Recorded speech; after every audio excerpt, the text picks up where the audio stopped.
अस्सलाम वालेकुम friends, welcome to किताब नगरी यूट्यूब चैनल। किताबों की नगरी में खुशामदीद। मैं हूं आपकी होस्ट इकरा यासीन और आज मैं आपके लिए लेकर आई हूं फातिमा तारिक की कलम से तहरीर करदा नावल वे मैं कमली यार दी के एपिसोड नंबर 4 को लेकर। इस एपिसोड को स्टार्ट करने से पहले आप जल्दी से कर लीजिए हमारे चैनल को सब्सक्राइब, वीडियो को लाइक और क्लिक कर लीजिए बेल आइकन को। अब आते हैं एपिसोड की जानिब। रात को देर से सोने की वजह से उसकी आंखें 9 बजे के करीब खुली। वक्त देखते ही वो हड़बड़ा कर उठी। बेड के साइड टेबल से अपना मोबाइल उठाया। टाइम देखते ही वो हड़बड़ा कर उठी। ओह शिट, 9 बज गए। किसी ने उठाया क्यों नहीं? आज तो मज़ा आना था। उस प्रोफेसर की शक्ल देखने लायक होनी थी। 10 बजे क्लास, अभी भी मैं पहुंच सकती हूँ। वो हड़बड़ाती हुई बेड से उतरी और अपने कपड़े निकाल कर वॉशरूम में घुस गई। अगले 15 मिनट में वह रेडी होकर बाहर अपनी गाड़ी में आ बैठी। गाड़ी को फुल स्पीड पर डालकर वो आधे घंटे में यूं नहीं पहुंची। अभी भी 15 मिनट बाकी थे। भागते हुए वो क्लास में दाखिल हुई। सामने उसके चारों उसके दोस्त, उसके मुताबिक नालायक दोस्त, बड़े मज़े से बैठे चिप्स खा रहे थे। सैम के बच्चे, अकेला यूं नहीं आ गया? मुझे कॉल क्यों नहीं की? वो लाल चेहरा लिए समीर के पास पहुंची और उसके सर पर अपना बैग मारते हुए बोली, आह मोनो। समीर जो अपने मोबाइल पर मगन किसी से चैट कर रहा था, इस हफ्तात पर बौखलाया। दफ़ा हो मर जाके। आज के बाद कोई मोनो कोई अबीहा नहीं। वो अपना बैग सामने पड़ी टेबल पर पटकते हुए बोली, मोनो तेरा दोस्त पहले ही बहुत उदास है, मज़ीद उदास मत कर। समीर बेचारगी मुँह पर सजाकर बोला। अबीहा उसके यूं कहने पर हैरानगी से उसकी तरफ मुड़ी। क्यों? मेरा दोस्त मरने वाला है जो यूं उदास है? वो उसके हाथ से मोबाइल छीनते हुए बोली। सामने उस लड़की की चैट ओपन थी जिसके साथ आजकल समीर इन्वॉल्व था। हाँ हाँ हाँ, मतलब ये भी गई? वह सारी चैट पढ़ते हुए बोली। हाँ हाँ हाँ, ज़्यादा हंसने की ज़रूरत नहीं है। और कैसे दोस्त हो तुम यार? तुम्हारा दोस्त यहाँ अपने ब्रेकअप की वजह से उदास, परेशान, शिकस्ता दिल लिए बैठा है और तुम उसका मजाक उड़ा रही हो। समीर नाराज़ के भरे अंदाज में बोला। ओ, मुझे तो जैसे अपने इस लफंटर दोस्त का पता ही नहीं। ज़्यादा ओवर मत हो। तुम इतने हैंडसम हो, बहुत प्यारी लड़की मिलेगी। इन 2 दिन की मोहब्बत को छोड़ो, ओके? वो उसके गाल खींचते हुए बोली। क्लास में दाखिल होते अदील ने यह सब देखते हुए नफरत से चेहरा घुमाया। वो अभी तक कल रात की बात नहीं भूला था। कल रात तो उसने खुद को बेबस पाया था। वो जानता था अबीहा एक अमीर बाप की बिगड़ी हुई लड़की है, इसलिए वो उसे नज़रअंदाज करना चाहता था। अस्सलाम वालेकुम सर, अलीना ने क्लास में दाखिल होते अदील को देखकर कहा, जो कि आज सफ़ेद शलवार कमीज़ पर ब्लैक वेस्टकोट पहने हुए था। अबीहा ने समीर से नजरें हटाकर सामने डायस के करीब खड़े अदील की तरफ देखा, जो कि चेहरे पर संजीदगी तारी किए अपने लैपटॉप पर कुछ देख रहा था। अबीहा का दिल आज पहली बार एक अलग अंदाज में धड़का। बेख्तियार उसका हाथ अपने धड़कते दिल पर आया था। क्लास अपनी असाइनमेंट्स एक एक करके सबमिट करवाई। वो मसरूफ़ अंदाज में बोली। अबीहा उसकी आवाज़ पर एकदम चौंकी और अपने आसपास देखा और दोबारा अदील की तरफ देखा, जो कि एक एक करके सबके असाइनमेंट्स चेक कर रहा था। वो यकटक उसे देख रही थी। समीर चेक करवाकर अपनी कुर्सी पर बैठा तो साथ बैठी अबीहा को होश में लाया। जाओ अपनी असाइनमेंट चेक करवा कर आओ, वो बोला तो अबीहा होश में आई और अपना सर झटका और अपनी फ़ाइल पकड़कर वह एक कदम चलती हुई डायस के करीब पहुंची। अदील उसकी फ़ाइल पकड़कर असाइनमेंट चेक करने लगा। आपने मुझे ज़्यादा असाइनमेंट दी ताकि मैं ना कर पाऊँ और आप मुझे खरी खरी सुना सकें। वो कुछ देर पहले वाली फीलिंग से ख़ुद को बाहर निकालते हुए दोबारा अपने मूड में वापस आई। जी नहीं, मेरी ऐसे सोच नहीं। वो बस इतना ही बोला और बिना उसकी तरफ देखे असाइनमेंट चेक करने लगा। प्रोफेसर, याद रखिएगा, मैं अबीहा अफंदी मलिक हूँ। झुकना और हारना मैंने सीखा नहीं। आप अगर इसे डबल काम भी दे देते तो वो भी करके लाती। ये तो कुछ भी नहीं। वैसे कल रात हार कर कैसा लगा? अपनी बात की नफ़ी सुनकर कैसा महसूस हुआ? वह हल्की आवाज़ में बोली। उसके सवाल पर अदील की पेंसिल जो कि कागज़ पर चल रही थी एक पल के लिए रुकी। मिस अबीहा अफंदी मलिक, आप भी अपने छोटे से दिमाग में ये बात फिक्स कर लें। मैं यहाँ पर आपका प्रोफेसर हूँ। अगर आपको इज़्ज़त के साथ पढ़ना है तो पढ़ें, वरना वो रहा रास्ता। आप पूछ रही थी ना हार कर कैसा लगा? तुम्ही से एक अमीर बाप की बिगड़ी और बदतमीज़ बेटी से हार जाना मुझे हार नहीं लगती। कभी लड़ने का मूड हो तो अपने नाम के आगे से बाप का नाम और उसके पैसे हटाकर आना, फिर बात बनेगी। ये लीजिए आपकी फ़ाइल। अदील अपना गुस्सा जब्त करते हुए बोला और आखिर में उसकी फ़ाइल उसे पकड़ाई। शुक्रिया प्रोफेसर, मैं ज़रूर सोचूंगी। और हाँ, अपने नाम के आगे से बाप का नाम हटाकर भी अबीहा इतनी पावरफुल है कि वो आपसे लड़ सके। वो पुरएतमाद अंदाज में बोलकर पलटी और चलती हुई अपनी सीट पर आकर बैठी। अदील उसे इग्नोर करके लेक्चर की तरफ बढ़ा। Professor Adeel, I like your confidence. तुम पहले बनते हो जो अबीहा अफंदी से मुकाबला करने के लिए मैदान में उतरा है। अब देखते हैं इस जंग में शिकस्त किसका मुकद्दर बनती है। वो होले से मुस्कुराते हुए बोली। पास बैठे समीर ने उसकी बुड़बड़ाहट सुन ली। ये नावल आप किताब नगरी यूट्यूब चैनल पर पढ़ और सुन रहे हैं। वह लेक्चर देकर स्टाफ रूम में आकर बैठा। उसे अबीहा से मज़ीद चिढ़ होने लगी। उसे अबीहा जैसी लड़कियां बिल्कुल पसंद नहीं थी। अस्सलाम वालेकुम, क्या आप नए प्रोफेसर अदील हैं? पास से आती आवाज़ पर उसने गर्दन घुमाई तो सामने एक लड़की खड़ी उससे मुखातिब थी। वालेकुम अस्सलाम, जी मैं ही हूँ। वो सीधा होकर बैठा। आई नो यहाँ यूनी में एडजस्ट करना थोड़ा सा मुश्किल है, पर आप बिल्कुल फ़िक्र मत करें, मैं आपकी मदद कर दूँगी। वो मुस्कुराकर कहती कुर्सी खींचकर उसके पास ही बैठ गई। सॉरी, मैं अपना तारुफ करवाना भूल गई। मेरा नाम मुरूज है और मैं यहाँ इंग्लिश पढ़ाती हूँ, वो मुस्कुराते हुए बोली। मेरा नाम अदील है और यहाँ फ़िज़िक्स पढ़ाता हूँ, अदील भी जवाबन मुस्कुरा कर बोला। आपको यहाँ कोई परेशानी तो नहीं हो रही? अरूज टेबल पर हाथ रखते हुए बोली। नहीं, बस कुछ स्टूडेंट्स तंग कर रहे हैं, बाकी सब तो ठीक है। अदील भी अब कंफर्टेबल होकर बात कर रहा था। स्टूडेंट्स का काम ही तंग करना होता है। कोई बात नहीं, अब जल्दी आदी हो जाएंगे। वो दोबारा मुस्कुराई। अदील ने हाँ में सर हिला दिया। उसे अरूज काफ़ी डिसेंट लगी। वो दोनों काफ़ी देर तक वहाँ बैठे बातें करते रहे। ये नावल आप किताब नगरी यूट्यूब चैनल पर पढ़ और सुन रहे हैं। अबीहा यूनी के बाद समीर के साथ उसके डैड के ऑफिस आ गई। अरे वाह, आज तो बड़े बड़े लोग हमारे ऑफिस में तशरीफ़ लाए हैं।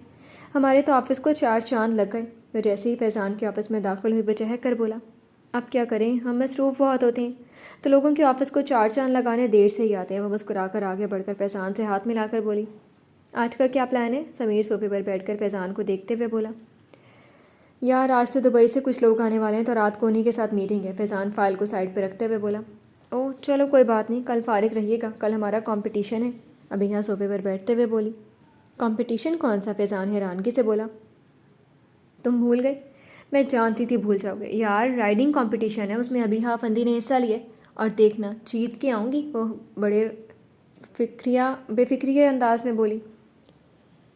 ओह अच्छा, चलो ऑल दी बेस्ट, मैं ज़रूर कोशिश करूँगा कि वक्त पर पहुँच जाऊँ। फैज़ान मुस्कुराते हुए बोला। तो रात का डिनर करने चलें? अभी हाँ ने सवाल के अंदाज में दोनों की तरफ देखा। नहीं यार, तुम्हें तो पता है कल क्या हुआ था, उसके बाद डैड ने देर से आने के लिए मना किया। चलो अभी मैं तुम्हें घर छोड़ दूँ। समीर खड़ा होते हुए बोला।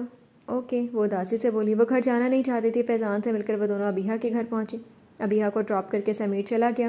वो बोझल दिल के साथ घर में दाखिल हुई। सारा घर साएं साएं कर रहा था।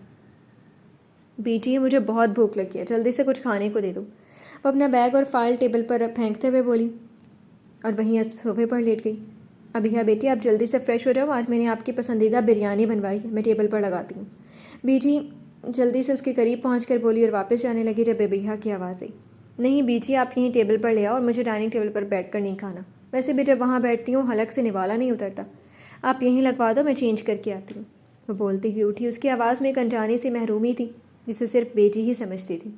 बस बाद में सर हिलाकर किचन की तरफ बढ़ी। अबीहा अपने कमरे में चली गई। कुछ देर बाद वो वापस आई तो अभी वो काफ़ी रिलैक्स थी। नाइट सूट और पाँव में स्लीपर्स पहने वो वहीं सोफे पर आकर बैठी। बीजी खाना लगा चुकी थी।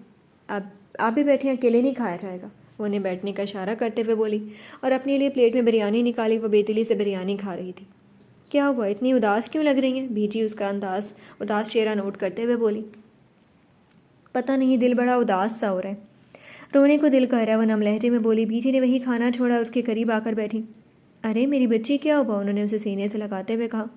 मेरा अभी दिल कर है, काश मामा यहाँ होती, उनके गले लगने का दिल कर है। मुझे तो शायद याद भी नहीं कब उन्होंने मुझे गले से लगाया था, कब ढेर सारी बातें की थी। वो वहीं उनकी गोद में सर रखकर नम लहजे में बोली।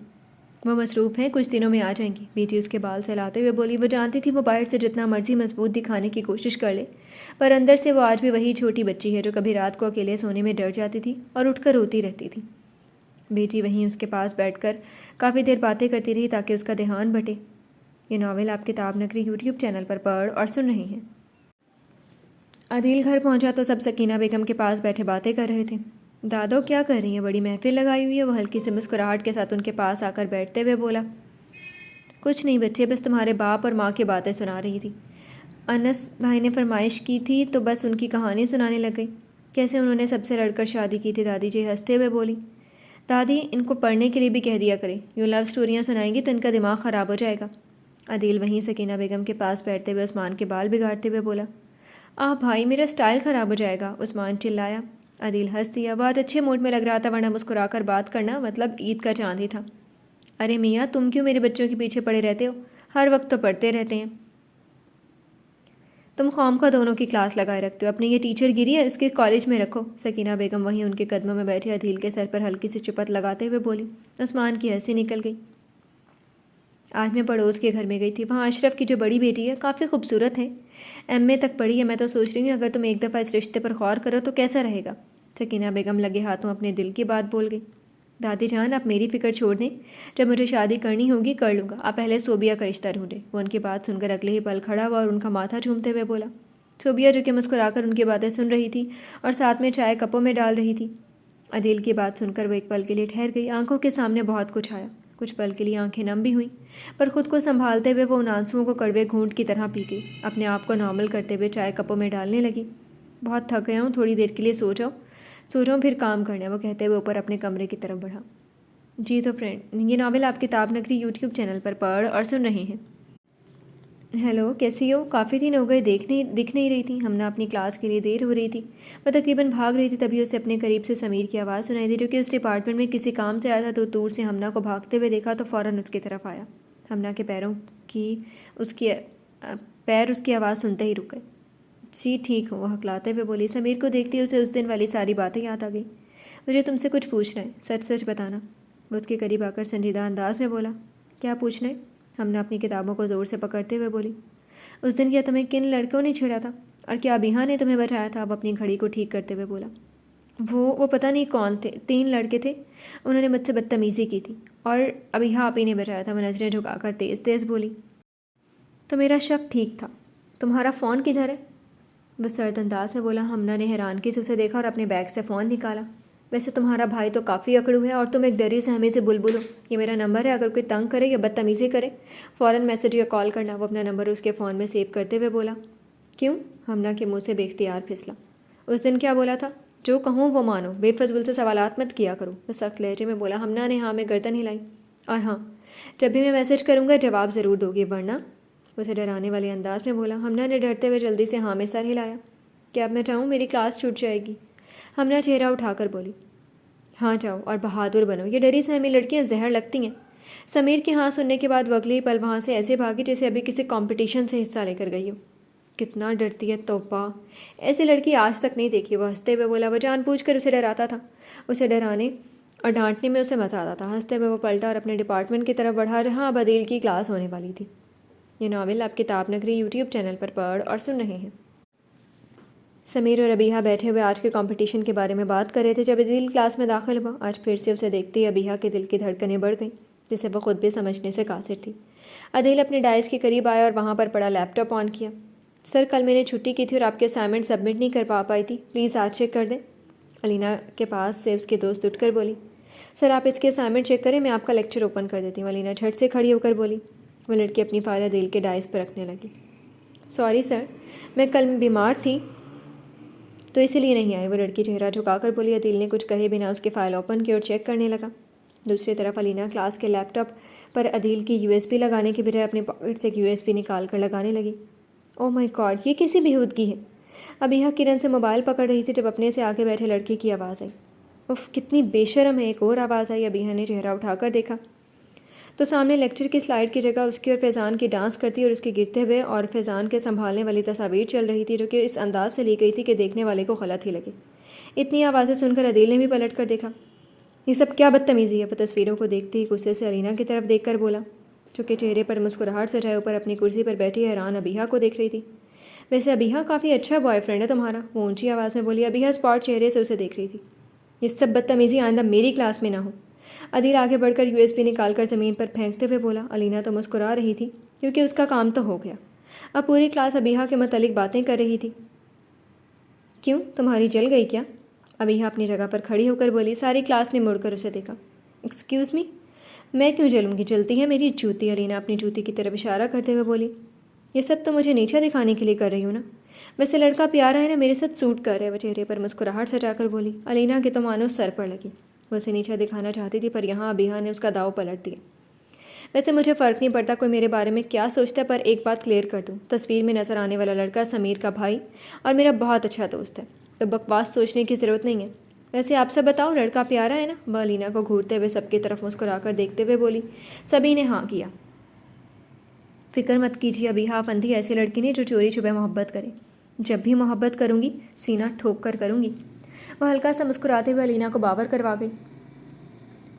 लड़का प्यारा है तो हो सकता है कल को इसके साथ मैं भी शादी भी कर लूँ। वो अपने हाथ बांध कर सर्द लहजे में कहती सामने खड़ी अलीना को घूर कर बोली। वो जानती थी अलीना फैज़ान को बहुत पसंद करती है, इसलिए उसने ये सब बोला।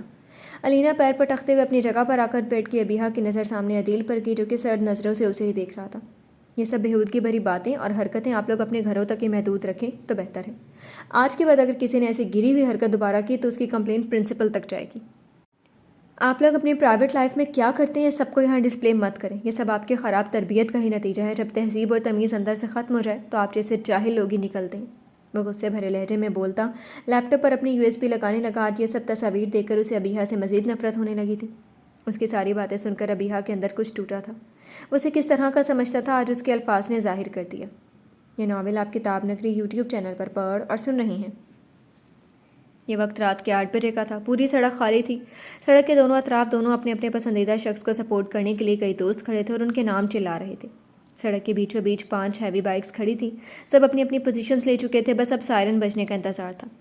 अबीहा तुम ही जीतोगी, समीर ऊंची आवाज़ में चिल्ला रहा था। अबीहा जो कि राइडर का स्पेशल कॉस्ट्यूम पहने बाइक पर बैठी हुई थी, उसने अपने प्यारे दोस्त के अल्फाज सुने तो मुस्कुराकर उसे थम्स अप का साइन दिया। तभी सायरन बजा। एक पल के अंदर पांचों की बाइक्स हवाओं से बातें करने लगी। अबीहा पिछले 5 साल से हर दूसरे तीसरे माह बाद इस रेस का इंतज़ाम करती थी। वह ज़्यादातर जीतती थी। अभी भी वह तकरीबन सबसे आगे थी। जब तहज़ीब और तमीज़ अंदर से ख़त्म हो जाए तो आप जैसे जाहिल लोग ही निकलते हैं।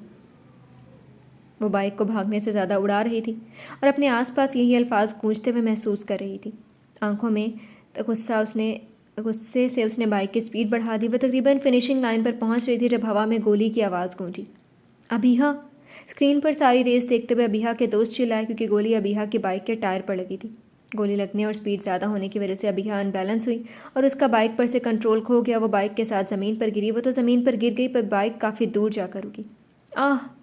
वो दर्द से चिल्लाई। दूसरे बाइक राइडर्स वहाँ पहुँच के उन्होंने अबीहा को उठाया। यहाँ से जितनी जल्दी हो सके निकलो, सबकी जान को खतरा है। अबीहा अपने आप को संभालते हुए खड़ी होने की कोशिश करते हुए बोली। राइडर का कॉस्ट्यूम पहनने की वजह से ज़्यादा चोटें नहीं लगी थी पर दायां हाथ बुरी तरह से दबाव का शिकार हुआ था। वो बाकियों की तरह बाकियों में से एक की बाइक पर बैठकर वापस पहुंची। अबीहा, शुक्र है तुम ठीक हो। वो चारों दौड़कर उसके गले लगे। सबको यहाँ से निकालो, यहाँ सेफ नहीं है। वो अपने बाजू को पकड़ते हुए बोली जहाँ दर्द से टीसें उठ रही थी।